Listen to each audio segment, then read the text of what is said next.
Subscribe कीजिए मेरे channel को और बेल आइकन दबाइए ताकि आपको लेटेस्ट वीडियो का नोटिफिकेशन सबसे पहले मिले।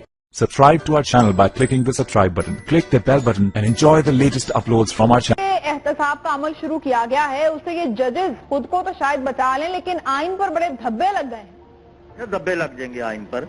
आइन और कानून की धज्जियां ये उड़ा रहे हैं। ये मजाक बनाया हुआ इन्होंने मुल्क का।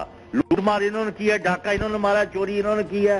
Highest court, supreme court Pakistan के 5 सबसे सीनियर जजेस ने इनके तमाम दलाइल सुनने के बाद, इनके जो बातें, जो मौक़िफ़ था देखने के बाद फैसला दिया कि ये ना यानी दयानतदार हैं और ना ये सच्चे हैं, और उसके बाद नाहल किया उनको। और नाहली बाय द वे कोई सजा नहीं है, सजाएं होती हैं।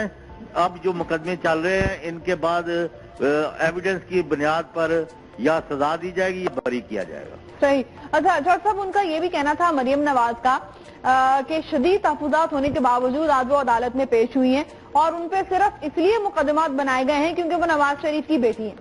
नहीं, नवाज शरीफ की बेटी है और उनके पास अरबों डॉलर की बाहर जायदादें हैं, उनके अकाउंट में करोड़ों रुपए ट्रांसफर हो रहे हैं।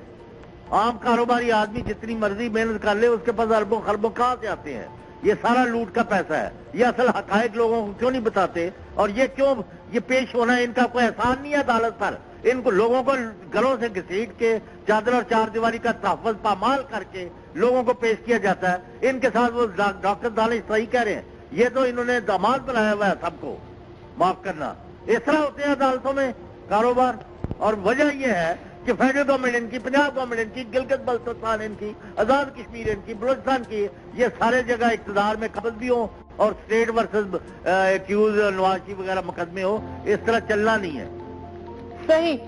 ये भी कहिएगा चौधरी साहब, मरियम नवाज का कहना है कि वो तो पेश हो गई हैं, उनके शौहर भी अदालत में पेश हुए हैं और वो डरने वाले नहीं है, हर तरह की कार्रवाई का सामना करेंगे। लेकिन उनके भाई जो हैं दोनों, जो बैरून मुल्क हैं, वो चूंकि दूसरे मुल्क के शहरी हैं, पाकिस्तानी शहरी नहीं है, इसलिए उन पर पाकिस्तान का कानून भी लागू नहीं होता।